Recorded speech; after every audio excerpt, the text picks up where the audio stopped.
Thank you, Ben. I'm not going to ask any questions about Israel-Palestine, but I wanted to ask something about what you touched on in your opening remarks. You said that the reason you feel called to speak out, one of the reasons you feel called to speak out about what's going on in Gaza at the moment, is that you think that it is a question about the West standing up for its values and asserting its identity and knowing what it is. I'd put to you that perhaps the reason that that is so controversial, and you saw 100,000 people marching in London on Saturday before that, etc., is that the West, or many countries in the West, no longer have a sort of common sense of what they are as nation states and therefore what they should stand for. Do you think that's true? Yes. And what do you think the consequences of that are? I mean, I think the consequence of that is dissolution of the West. I mean, if the West is not going to be muscular in defense of whatever it believes its core values to be, then of course it's going to be overtaken by alternative sets of values. Is it the replacement of the West if it just adopts a new value code?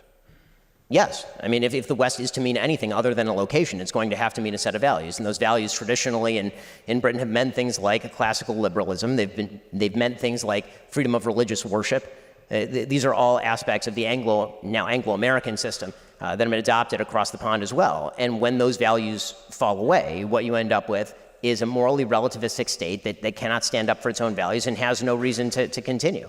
So do you think that collapse of a communal moral code is now inevitable? Not at all. I don't.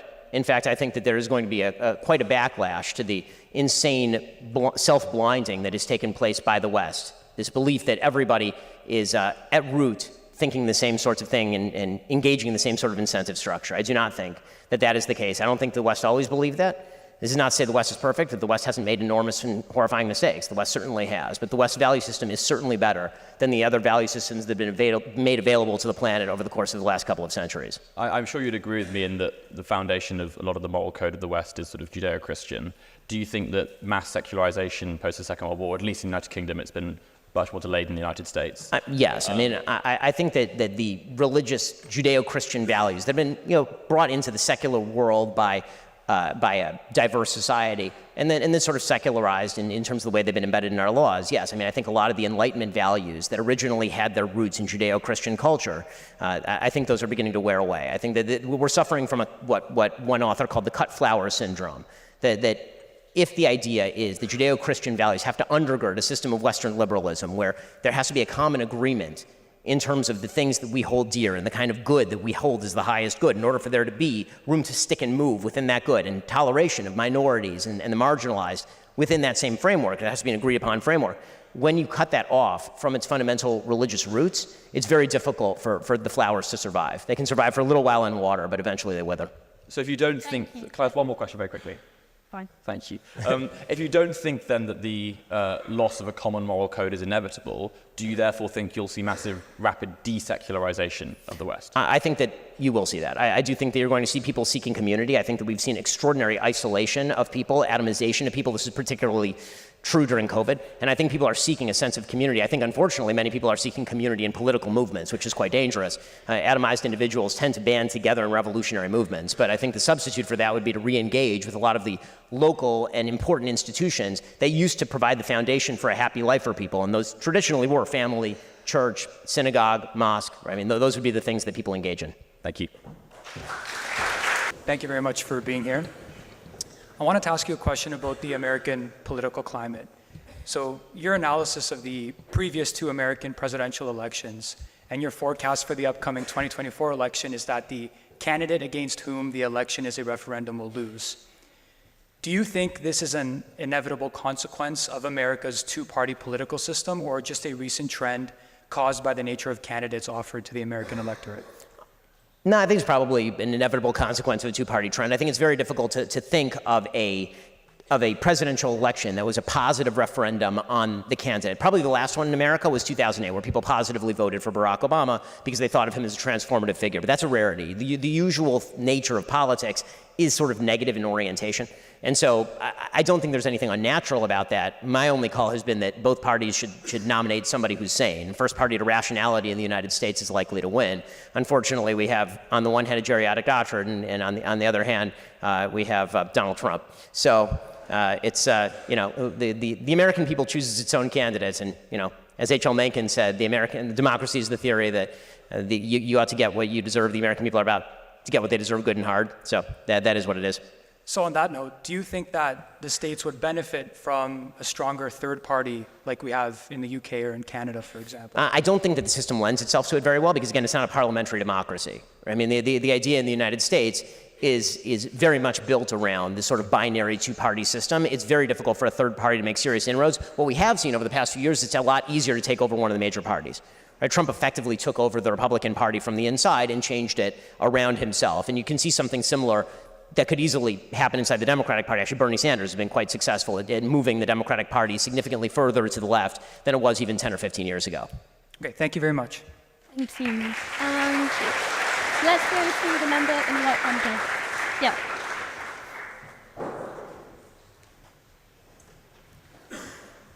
Hi, Ben. Yeah, I've also watched you from 2015, but then I grew up. I became a lefty, but yeah. So I wanted to ask, so you're one of the more common sense Republicans out there because you're not a complete Trump fanatic, right? I think you support Ron DeSantis, is that right? In the current primaries, yeah, I'd vote for DeSantis in a primary. Very good. So I was thinking, why do you not, let's say Trump wins, why do you not come out and support Biden? Because you clearly don't like Biden, right? And everyone has their own political views. But Trump seems to me to be a fundamentally serious threat to American democracy, which Biden simply isn't.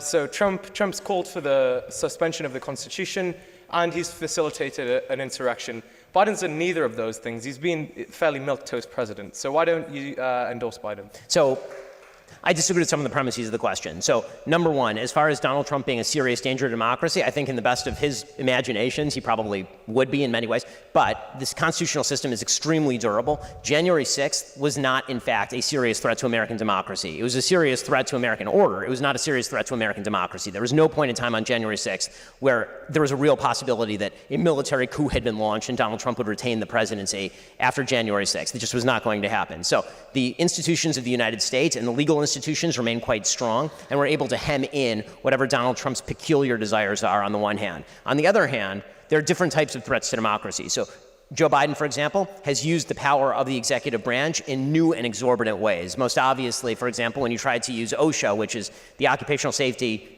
Administration, he tried to use that to cram down, for example, actual policies of Donald Trump, the stuff that he actually did as president, not the crazy tweets and the nutty stuff that he says all the time, but in what he did in terms of the economy, what he did in terms of foreign policy. I'm obviously much more in alignment with his actual political positions than I am with Joe Biden. As far as the threat to democracy, as I say, one is more subtle and one is more obvious, and in some cases the more obvious is actually the easier to reject.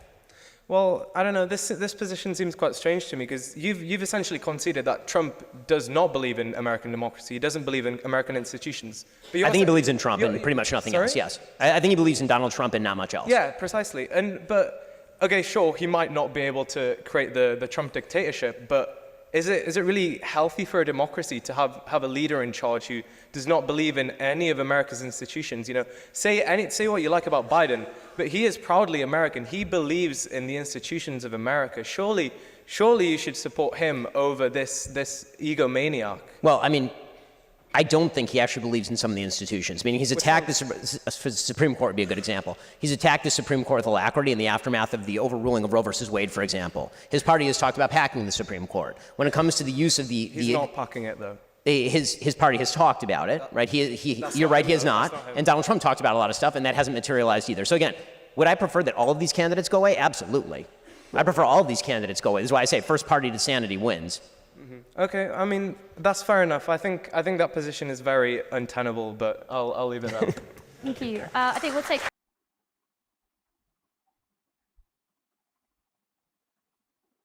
Well, guys, when it comes to this other guy that is talking about the Biden and Trump, I feel, first of all, everyone is obligated to vote for who they want to vote, and everybody is obligated to like whoever they want to like. He speak about Donald Trump, and he said Donald Trump constitutional system is very durable, and I feel you have to understand a lot about politics and a lot about the presidents for you to be able to speak, because most people just speak based on what they see online, based on what they've heard online. But some people are in it. Some people go on conferences. Some people meet people. Some people like study the president and study people in power and know that, okay, this person is not in my best interest. That's why we have democracy. That's why you can vote for who you choose, who you think is right. And speaking right now, you could see that a lot of people feel that Trump was a better president. That's why they voted him back. That's all I can say. That's why he's back. If not, I don't think he would have won. And people will be like, it's the conservatives that voted him. It doesn't really matter. It doesn't really matter who voted him. What matters is that people believe that he was a better president and they brought him back in power. That's all that matters. Let me know what you think anyways. I'll see you in the next one. Bye.